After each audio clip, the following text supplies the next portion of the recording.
La ilahe illallahul malikul haqqul mubin degan 100 жол айтса,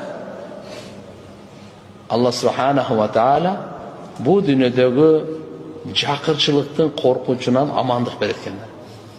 Экинчи, кабырдын коркунчунан амандык берет экен.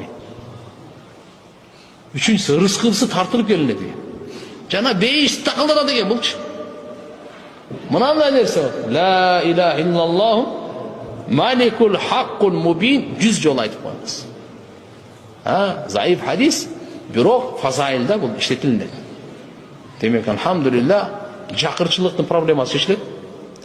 Кабырдын коркунучтук проблемасы чечилет.